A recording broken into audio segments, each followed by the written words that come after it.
Bueno, como les decía yo en el capítulo pasado de Voces Amigas, no quería yo alargar mucho el video porque es que hay mucho que hablar y de verdad el testimonio de Carlota es muy importante y ha sido además muy entretenido, ¿sí? Y muy aleccionador. Nuevamente, bienvenida Carlota, nuevamente bienvenidos todos los que puedan, estén viendo este video. Retomando un poco lo que hablábamos en el capítulo pasado, claro, hay un encuentro entre teatro y política que se da en Colombia que es ha sido bastante documentado además, ¿no? Todos estos comienzos de distintos grupos, como la Candelaria, etcétera, que se ligaron, digamos, con movimientos, ¿no? El teatro libre estaba ligado, toda la gente, o mucha de la gente que trabaja en el teatro libre estaba ligada al MOIR, había una cuestión, había un movimiento político como los descalzos, donde la gente de las ciudades, la gente viajaba a provincia digamos, a llevar teatro, a llevar cultura, a llevar ese conocimiento en política y en otras ramas del conocimiento a distintos lugares del país, ¿no? De ahí, además, surge, digamos, la fuerza del ejercicio de la agonía del difunto, que de verdad es una obra icónica en el país, ¿no? No solamente por el número de presentaciones, sino por el alcance que tuvo, y como decía Carlota, cómo logra unir esas dos facetas del alma colombiana, ¿no? De nuestro ADN, esto de la vida y la muerte danzando juntas, ¿no? En algo así casi gracioso, ¿no? Carnavalesco. Eh, claro, ahí hay algo muy político, digamos, y el teatro libre en esa época estaba haciendo como ese ejercicio de leer país, traducir el país a teatro y mostrárselo al país. Eh, pero como decía yo al final del programa pasado, eso fue poco a poco quedando atrás dentro de la historia del teatro. Ricardo Camacho, como les decía, habla de una ruptura con la política y empieza a hablarse más de la profesión, del teatro, de los clásicos, de la fuerza del clásico. Carlota, cuéntanos un poco de esa transición que es tan importante y clave para la decisión futura, digamos, para el camino que va a asumir el teatro libre en los siguientes años. Yo creo que fue el camino de fascinarse con el arte y estuvimos muy bien acompañados, porque lo que generó el teatro libre con la alianza con los maravillosos pintores de esa época. Bueno, un paréntesis, yo creo, Diego, que estos son momentos históricos. Pues fue el momento de una revolución en Latinoamérica, ¿cierto? En que, caray, sí se puede, sí se puede buscar sociedades justas, igualitarias, ¿cierto? Entonces, después hay un paréntesis grande que fue una etapa en que el teatro libre nos fascinamos con los clásicos, nos fascinamos con las obras icónicas de la dramaturgia universal. Eso, cada montaje era una inversión profunda en un autor, en su mundo. Eso fue una delicia. Y para nosotros fue descubrir, pues también, que el arte del actor, eso ser, hacer de otro, ¿cierto? Y de otro de otras épocas y de otro, y este arte de la transformación y empezar a jugar con épocas, estilos, eso es una delicia, tú como actor lo sabes. Entonces yo creo que nosotros nos metimos en un mundo fascinante, muy bien acompañado. La etapa de la doble dirección de Germán y Ricardo fue una Ricardo. belleza. O sea, lo que eran las colas en el Teatro Libre para ver el Rey Lear, Ricardo y Germán. Las Brujas de Salem, Ricardo y Germán, ¿cierto? Y la agonía del difunto, las afiches que hacíamos con las tres obras, eso era lleno, repleto y confusión a las 3 y a las 6. Y todo eso, porque fue muy bien, pero es que no fue solamente para el Teatro Libre, fue para el país. Descubrir que una obra de un clásico le decía a uno, podías vivir ese fenómeno de espejo que vive uno en el Rey Lear, cuando el Rey Lear dice: ingratitud, demonio de corazón de mármol, que cuando te apareces en una hija eres aún más horroroso que el demonio del mar. Es cierto, y uno siente eso, uy, ¿por qué? Porque es ese fenómeno de espejo que vive uno con una persona del siglo X, ¿cierto? A través de encontrar otro ser humano que ha pasado también por unas mismas y que le enseña a través de su historia, le enseña algo a uno de qué es esto de ser humano y para qué vinimos a este mundo. Entonces, Esto fue un descubrimiento no solo del teatro libre, sino del público. Las funciones del Rey Lear eran hermosas. La función del Rey Lear en el Colón.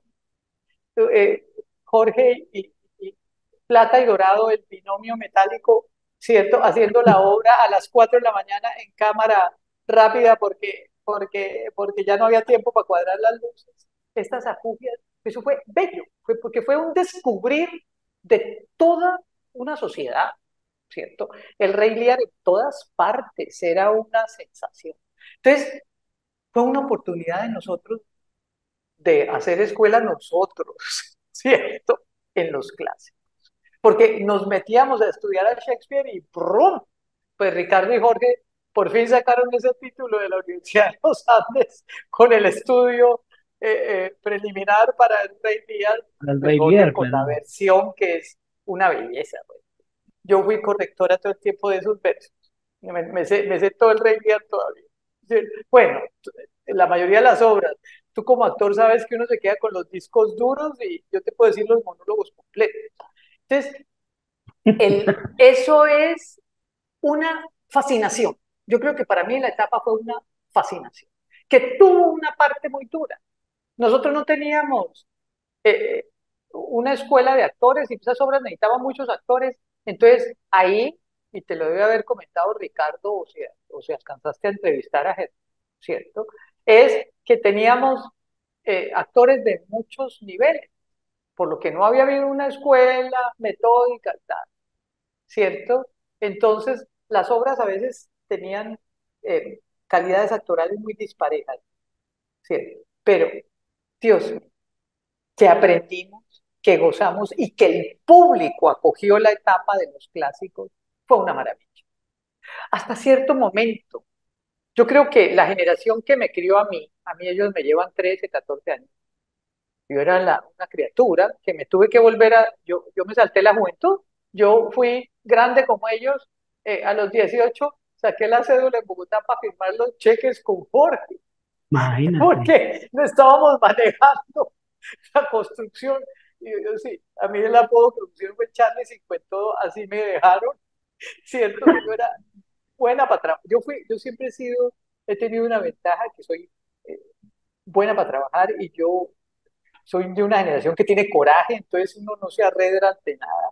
Las dificultades hay que, eh, son oportunidades de mejora, como dicen ahora. Bueno, todo es que hubo después sí un cambio muy marcado después de un tiempo y la apertura del teatro de Chapinero, bueno, terminamos con el teatro libre, entonces que el teatro libre ya se nos quedaba chiquito, ¿cierto? Y que hubo una coyuntura de ciudad, porque todo esto está ligado, nosotros somos parte de los fenómenos históricos y Claro que sí. obviamente Palacio de Justicia, hay 10, el día del Palacio de Justicia estrenábamos Macbeth con Imagínate, escenografía de Ramírez Villar.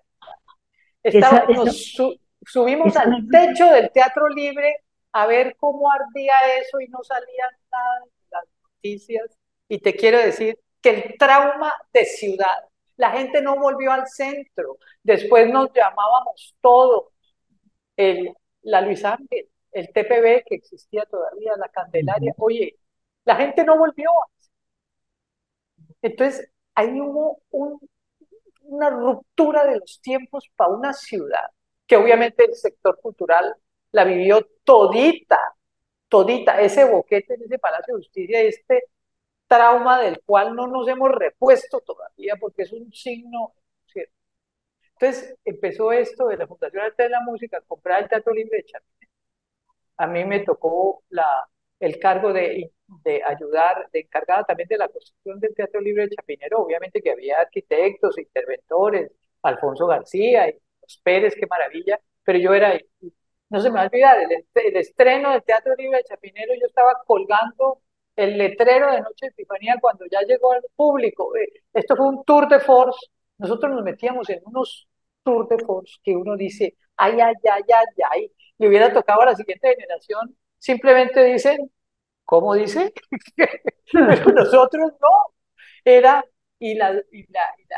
porque había que tener una sede fuera del centro.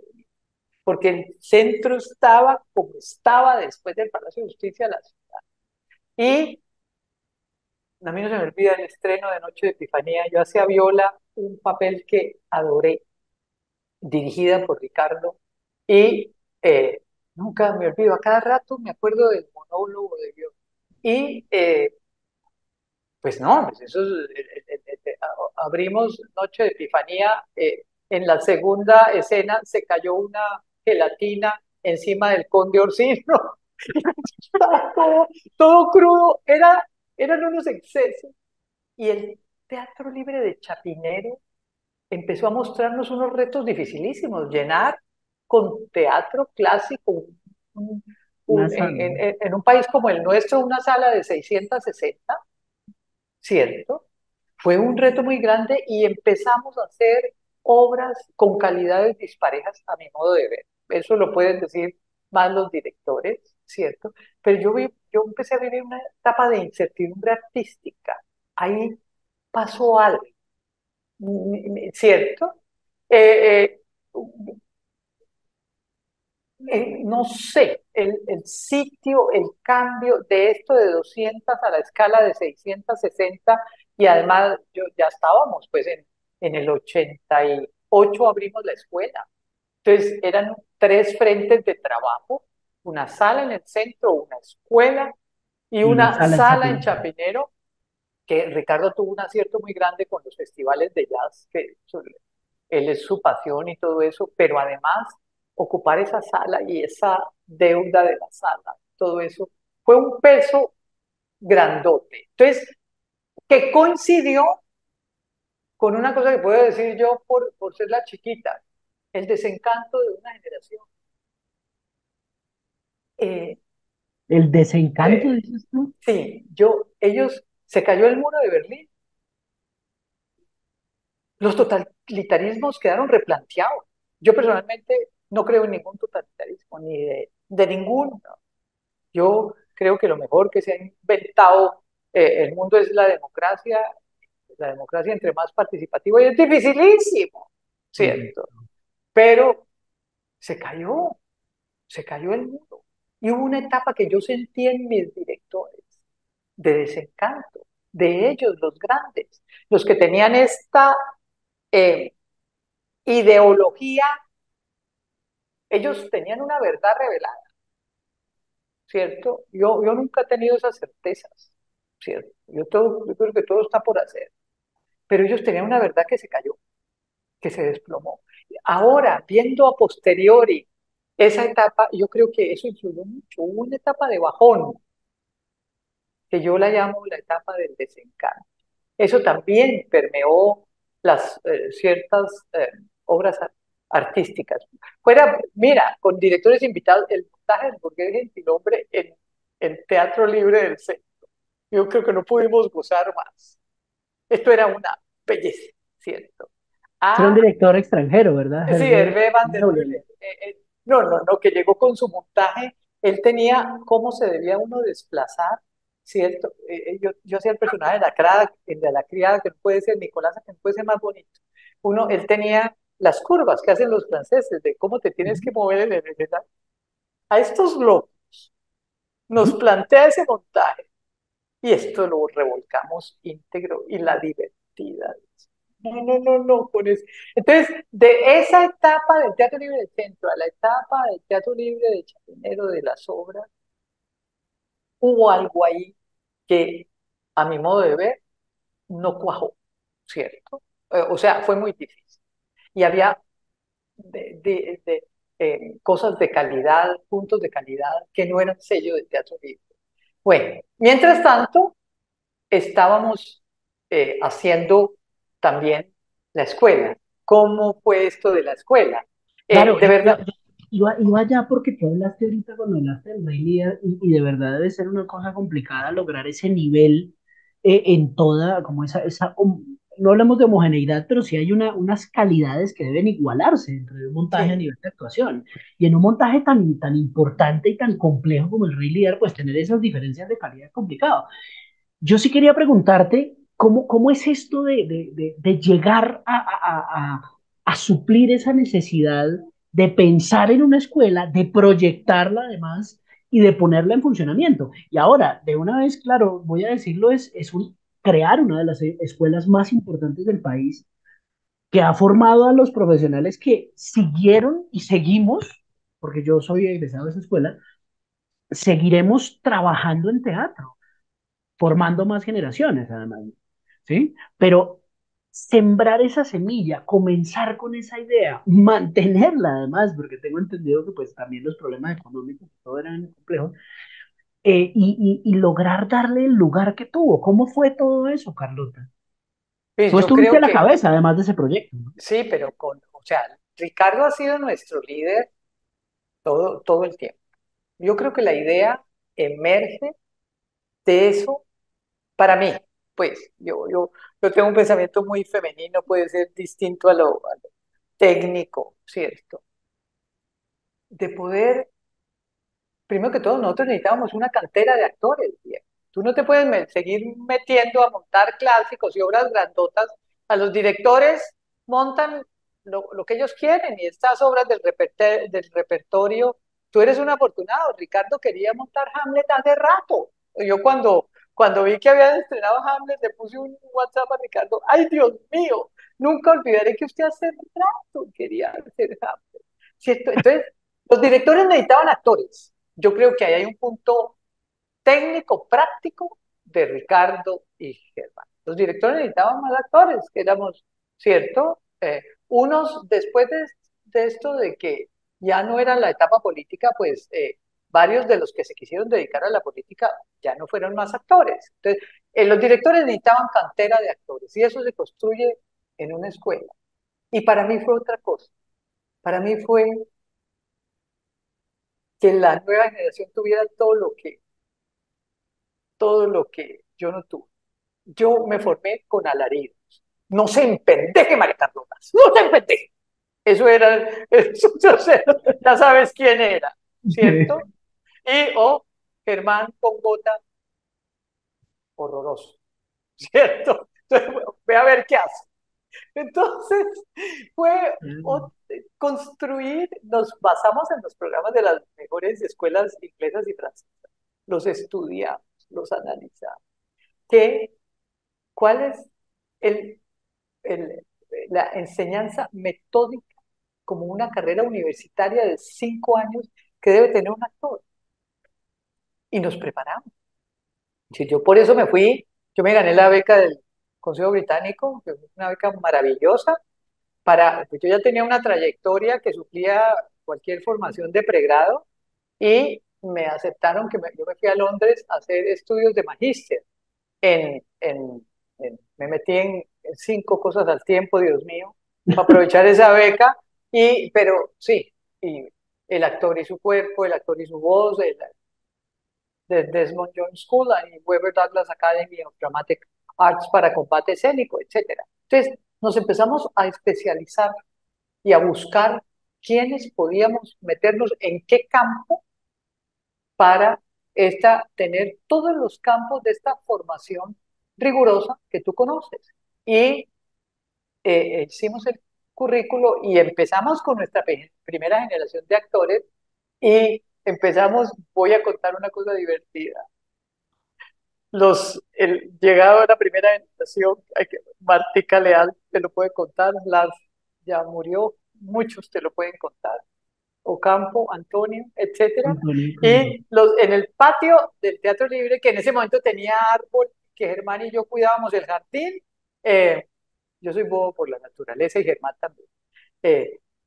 Los reunimos a todos y dijimos, vamos a tomarles la foto. Ustedes son la primera generación que va a tener lo que nosotros no tuvimos. Y cuando estaban todos listos, ahí cuadrados, los 30 para la foto, sacamos arena, pintura, de todo y los volvimos nada. Desde ahí se instauró la que primiparada. la primiparada. Oye, pero la nuestra no la superó nada. Ustedes son la primera generación. Bueno, te imaginas, aprendíamos, ¿cierto? Fue toda la construcción de un currículo ya en la práctica, con unos profes especialistas en una cosa, Olivia Esther se había ido a un curso con la Cicely Berry, con la Linklater, ¿cierto? Eh, y, en fin, y ahí nos fuimos especializando nosotros como profes y construyendo un currículo como mi Dios manda, que es el que tuvieron ustedes.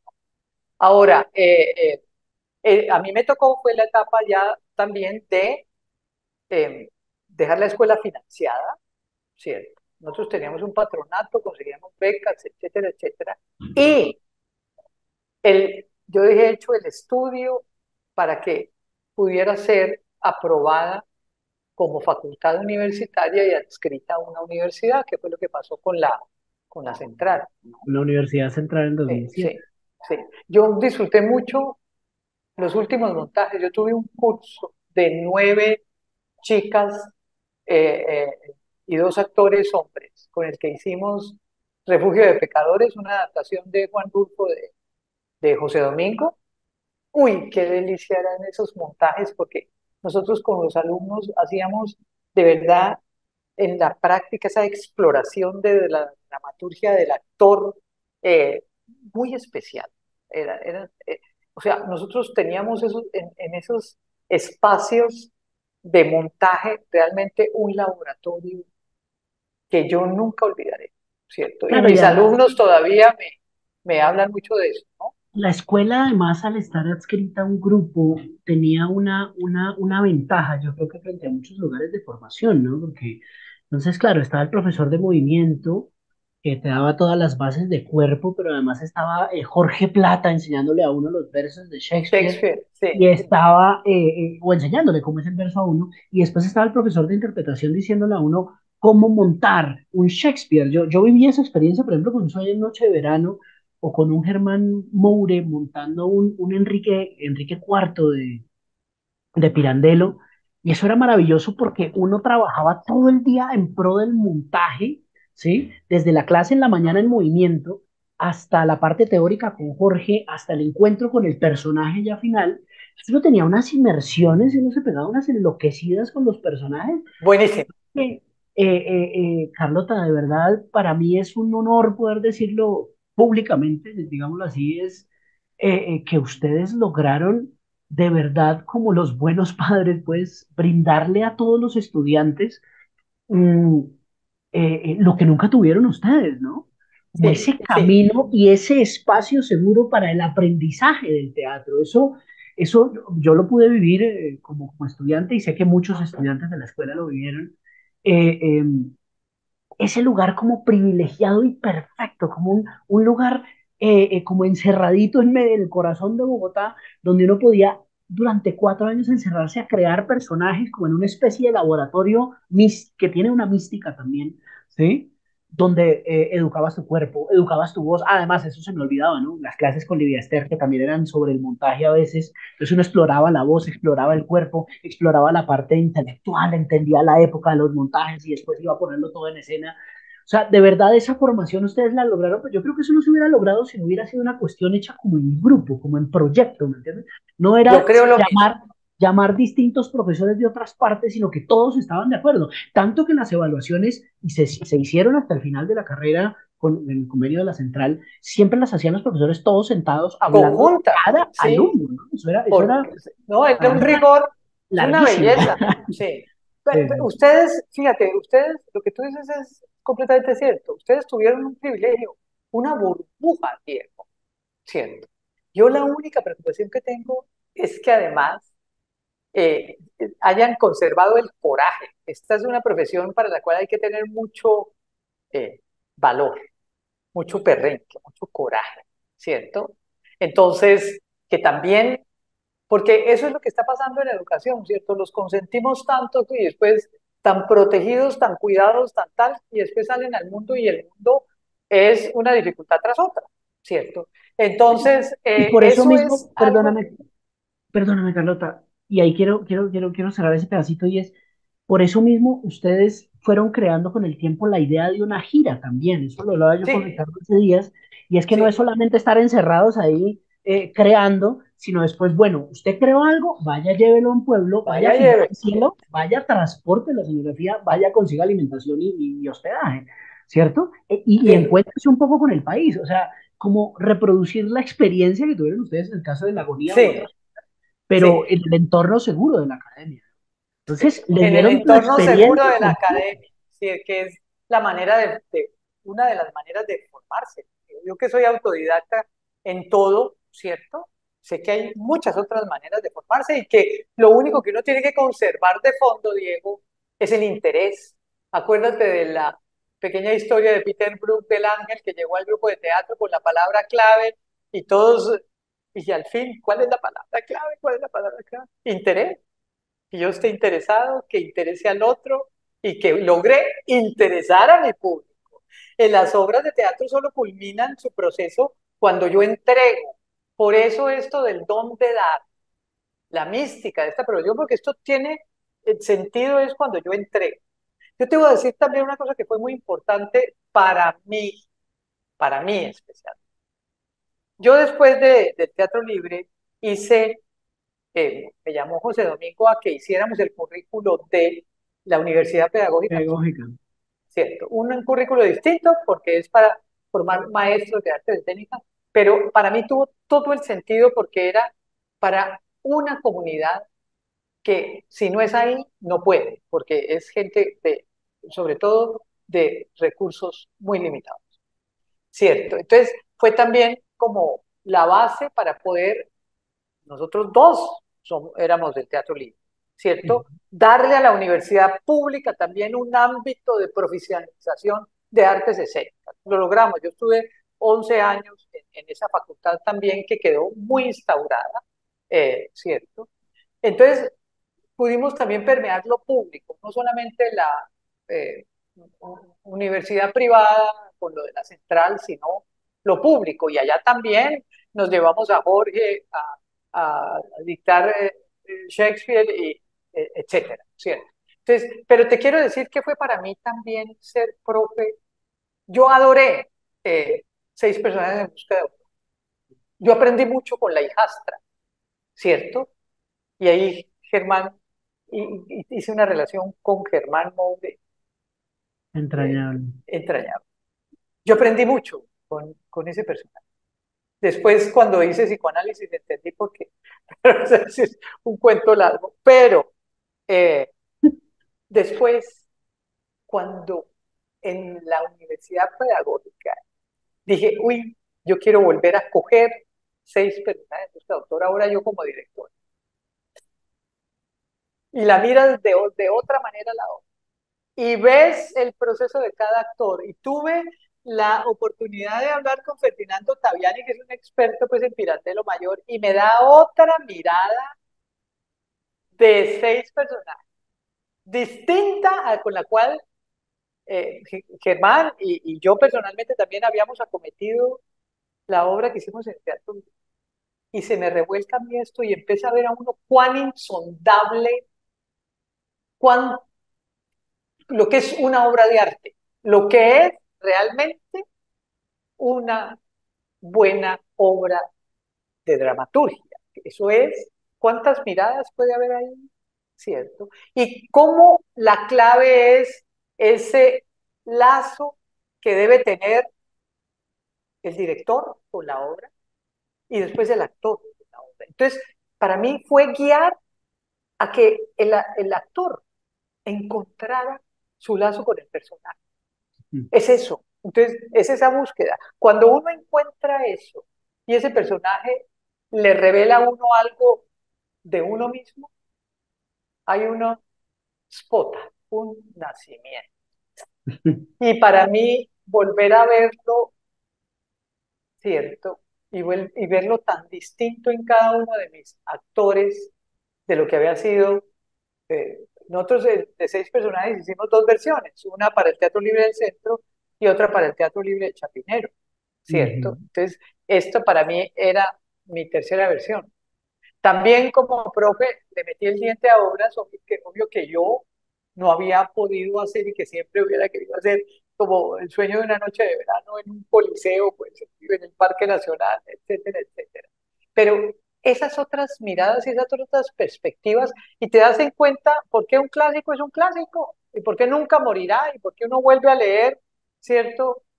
Una obra de Shakespeare queda otra vez derretido o vuelve a escuchar, eh, yo soy melómana, música clásica, vuelve a escuchar pues la sinfonía que a uno le gusta y uno vuelve a quedar ahí, enganchado, movido. Y es entonces ese momento en que se produce esa revelación y lo hace a uno un poquito mejor ser humano. Claro, Entonces, este proceso de escuela y este proceso en que nosotros nos volvimos maestros, ¿cierto? Fue de un enriquecedor máximo para uno, ¿cierto? También para los que le jalamos, porque hay muchos actores que no tienen esa vena. Yo ya sabía que yo era profe desde el Refus, que fue mi primer trabajo, que me tocó conseguir trabajo porque me casé, y ya no me mantenían. Entonces, a trabajar, y yo ahí, yo sí supe que yo era profe. Eso es algo que uno tiene o que no tiene, porque está muy ligado al don de dar, de de dar, querer entregar, como sobre el de escenario, claro. sí, sí. Sí, entonces la escuela tiene una valía inmensa, por eso te digo, para nuestro líder Ricardo debió ser una manera de tener una cantera de actores también, ¿cierto? Para poder montar las obras que ellos como directores tenían, se querían dar el gusto, pero tuvo también esa otra cosa para cada uno de nosotros y para ustedes, la generación que se formó, pues todos estos beneficios de una academia cuidada como Dios manda. Claro que sí, Carlota. Yo, de verdad, en estos momentos, hablando de la historia y de las reflexiones que se han hecho a lo largo de este año sobre los 50 años, no nos queda más sino agradecer, ¿no? A toda una generación que yo le digo mucho a mis alumnos, ¿no? Ustedes ahora tienen la ventaja de que les dice uno una obra y ustedes van, ven 20 videos en YouTube, buscan el libro en un EPUB, etcétera, ¿cierto? Lo leen en PDF fácil en el celular, ¿no? Cuando tocaba rotarse la fotocopia que habían leído ya 40 más, que estaba casi desleída y no se entendía, o cuando llegaba el único video en VH o beta de una obra extranjera o el entrenamiento de Shishla, que entonces tocaba verlo, Sí. ¿cierto? Y ya estaba trajinada la cinta, entonces se borraba a pedazos. Claro, todo, empezando por ese tipo de cosas como tecnológicas, pero aparte de todo es como lo complejo y la necesidad de entender las cosas como tenía cierta complejidad, ¿no? Alcanzar ese conocimiento. Y eso le dio a la generación de ustedes todos esos valores de los que tú nos hablas, ¿no? Esos grandes encuentros, como tú hablas de interés, tú hablas de coraje, tú hablas de fuerza, tú hablas de mística, ¿no? Ese encuentro con esas grandes sí, sensaciones y cuestiones que mueve el teatro dentro del ser humano, dentro del actor.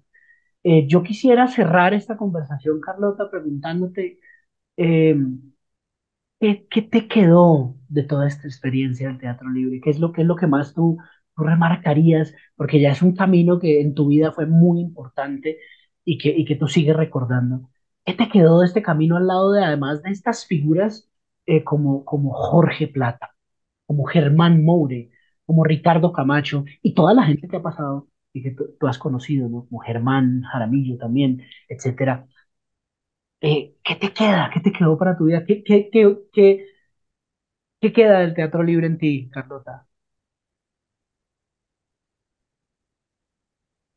Primero, una sensación de gratitud inmensa de haber podido vivir esos 21 años en el Teatro Libre. Yo te lo dije en la primera parte de la entrevista, al Teatro Libre le debo la mística, ese deseo que es inagotable, ¿cierto?, de transformar. Yo creo que vinimos para que el pedacito de planeta que nos toque desarrollar o cuidar y disfrutar también, pues quede un poquito mejor. Y yo ahí aprendí eso. Y eso no hay con qué pagarlo. En el ámbito que yo esté, eso lo llevo adentro, en todos mis trabajos. Y ojalá, mientras esté vivo, pueda seguir trabajando para transformar. realidades. Eso lo aprendí en el teatro libre y no me cansaré de agradecer, ¿cierto? Eh, y obviamente que a través de tantos personajes y tantos aprendizajes creativos, viví un proceso profundo de conocimiento de quién soy y qué es esto de ser humano y qué tenemos en común los seres humanos y quién soy yo. Uno vive procesos muy difíciles psicológicos con el, con el, con la carrera de actor. con los Que yo uno personajes. viene a entender es después y de unas maneras, ¿cierto? A mí hubo un momento en que no me gustaba sino estar en el escenario. Carlota y Carlota tan bobita. Rico estar haciendo la hijastra, rico estar haciendo Viola. Pero Carlota, ay, pobrecita, tan bobita, tan insulsa. Sí, uno vive ese tipo de... Y es el reconocimiento de la doble. Los personajes son un camino para conocerse más uno mismo. Yo, en la última obra que hice, después de mi etapa de monólogos, el uno fue encarnando personajes de mujeres que han padecido la guerra, incluido mi testimonio personal. Y el otro fue sin personaje, Carlota. Eso es lo más difícil que uno puede hacer. La desnudez total. ¿Cierto? La de total. Esa, ahí está, es Carlota. A ver. Dios mío. Entonces, también ha sido este proceso invaluable. Yo he trabajado en muchas otras cosas y sigo trabajando en muchas otras cosas, ¿cierto?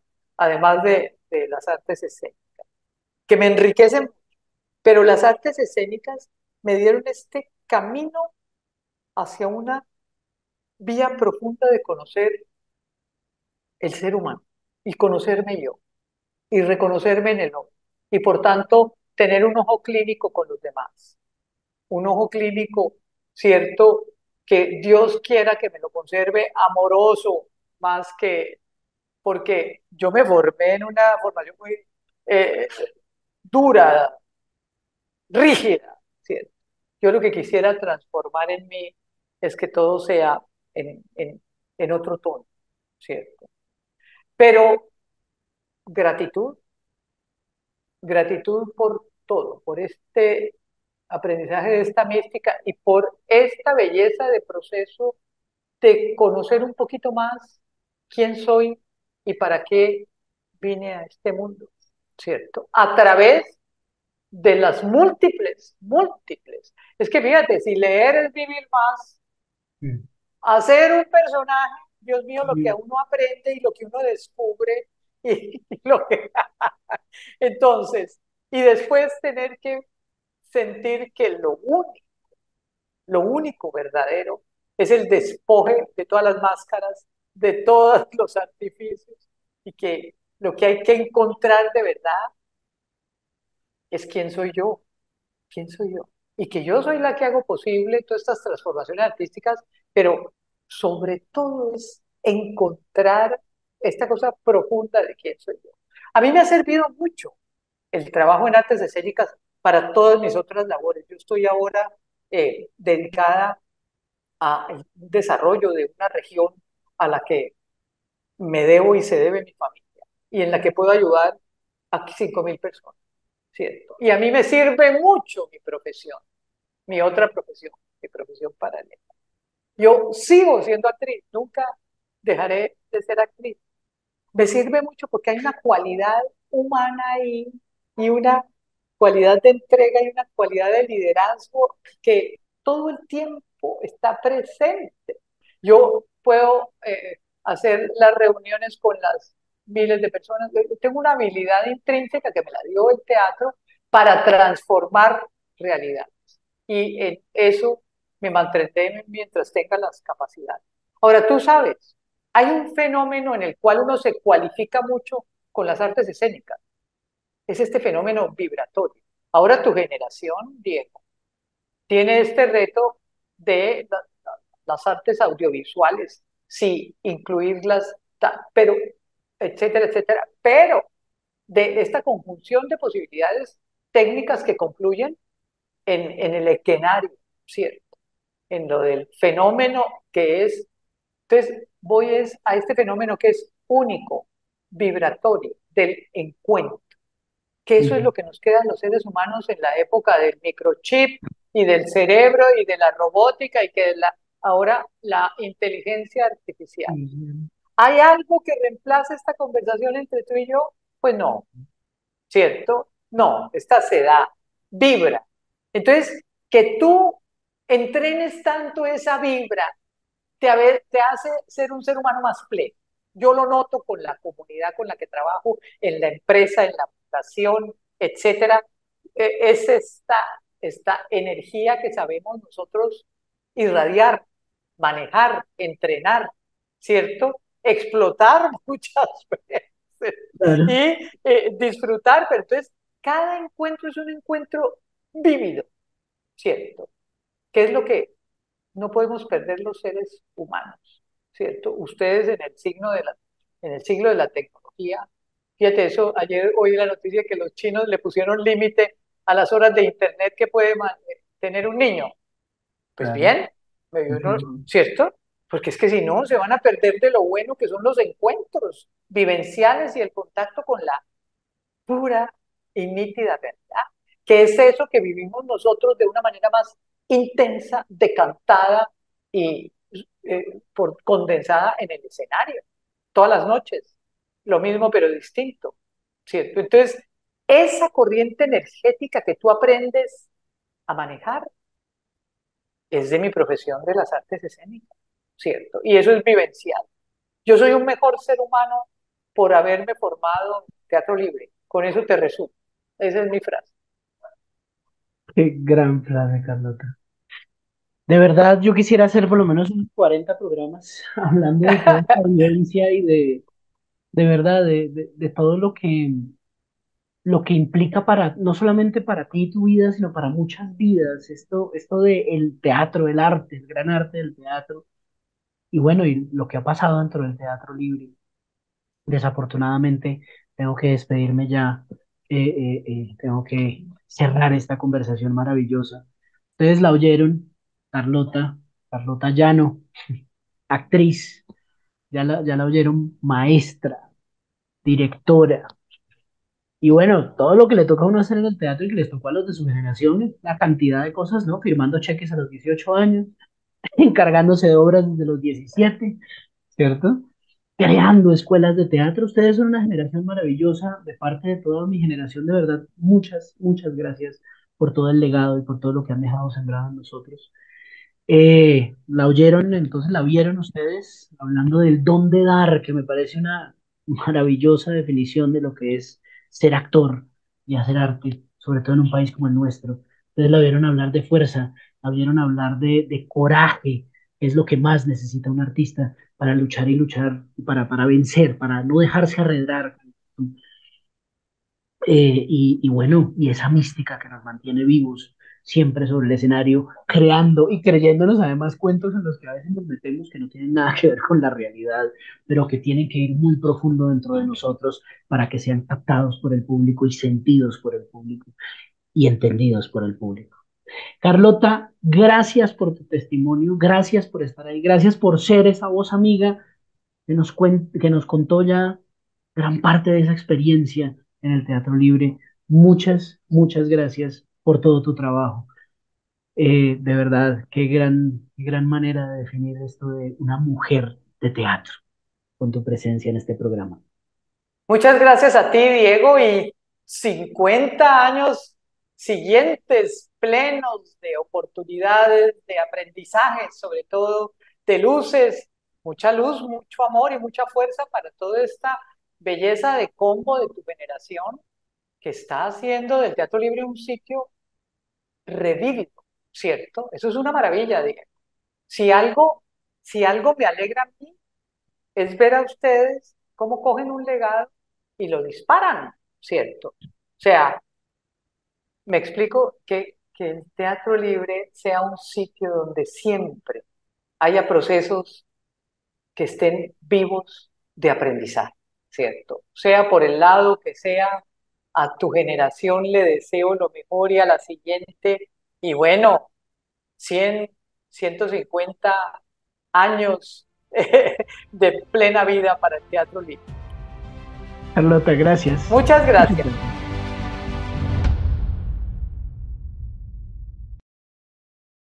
Colombia, potencia de la vida.